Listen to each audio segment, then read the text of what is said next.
జంతర్ మంతర్ వద్ద cockroach Janata party ఆందోళనల నడుమ కేంద్ర మంత్రి హఠాత్తుగా రాజీనామా చేశారు. ఇక నీట్ పరీక్ష లీకేజీకి బాధ్యతగా ధర్మేంద్ర ప్రధాన్ రాజీనామా చేయాలనే డిమాండ్లతో ఢిల్లీ అట్టుడుకుతున్న వేళ రైల్వే సహాయక మంత్రి రవినీత్ సింగ్ బిట్టు పదవి నుంచి వైదొలిగారు. ఆయన రాష్ట్రపతి ద్రౌపది ముర్ముకు తన రాజీనామాను సమర్పించారు. ఇక ముర్ము వెంటనే రిజైన్ లెటర్ను ఆమోదించారు. అసలు కారణం ఏంటో తెలుసా? ఢిల్లీలో విద్యార్థులు విపక్షాల నిరసనలు ఉద్రిక్తత పరిస్థితులు కొనసాగుతుండనే రైల్వే సహాయక మంత్రి రవినీత్ సింగ్ బిట్టు రాజీనామా చేశారు.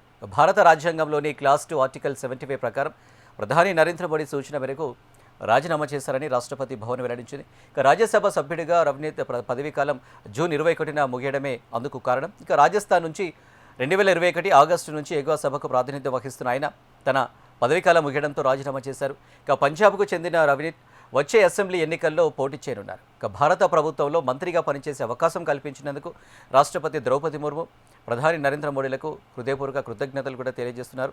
ఇక దేశ ప్రజలకు ముఖ్యంగా పంజాబ్కు సేవ చేయడమే నాకు దక్కిన గౌరవం. నేను ఇప్పటికీ సేవ, జాతీయ భావం వంటి విలువలకు ప్రధాని మోడీ నాయకత్వంలో రూపుదిద్దుకున్న వికసిత్ భారత్కు నేను కట్టుబడి ఉన్నాను. ప్రజాసేవలో ఇకపై కూడా అంకిత భావంతో పనిచేస్తాను అని రవినీత్ సింగ్ బిట్టు ఎక్స్ పోస్ట్లో వెల్లడించారు.